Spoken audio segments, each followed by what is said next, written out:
தேவனே நான் ஓமதண்டையில் இன்னும் நெருங்கி சேர்வதே என் ஆவல் பூமியில். யோவான் சுவிசேஷம் 10:15. நான் என்னுடையவைகளை அறிந்தும் என்னுடையவைகளால் அறியப்பட்டும் இருக்கிறேன். ஆடுகளுக்காக என் ஜீவனையும் கொடுக்கிறேன். நான் என் ஆடுகளை அறிந்திருக்கிறேன், என் ஆடுகள் என்னை அறிந்திருக்கிறது. என்ன அருமையான ஒரு வார்த்தைங்க. என் ஆடுகள் சொல்றாரு பாருங்க. என்றாலும் அந்த ஆடுகளை குறித்த அறிவு மேய்ப்பனுக்கு தாங்க ஆடுகளை குறித்த அறிவு இருக்கும். கூலி ஆளுக்கு இருக்காது. அவன் மேய்ப்பான், கூலி வாங்கிட்டு போயிட்டே இருப்பான். கூலி தான் அவனுக்கு அறிவு. ஆனால் மேய்ப்பன் அப்படி இல்லை. தன் ஆடுகளை குறித்த அறிவு.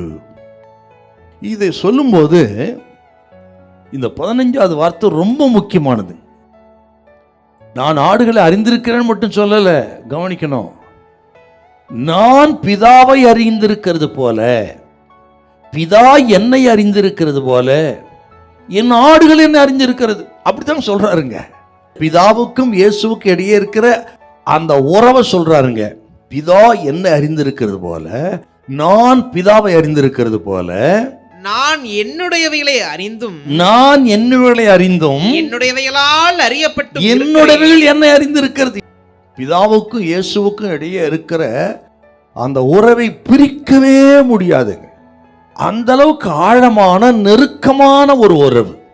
இதை நீங்க விளங்கிக் கொள்வதற்கு சிலுவைக்குத்தான் வரணும்.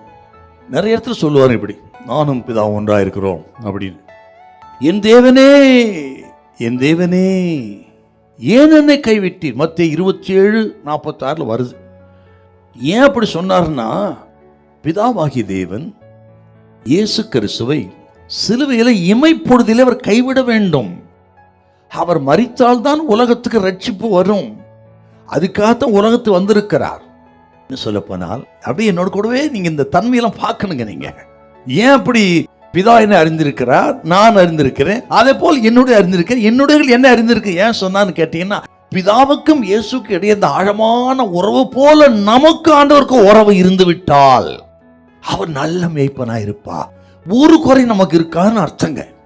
நானும் பிதா ஒன்றா இருக்கிறோம். அப்படிப்பட்ட ஒரு உறவு ஆடுகளாக நமக்கும் நல்ல மேய்ப்பனாக இயேசுக்கு இடையே இருக்கும் என்றால் ஒரு குறை நமக்கு இருக்காது.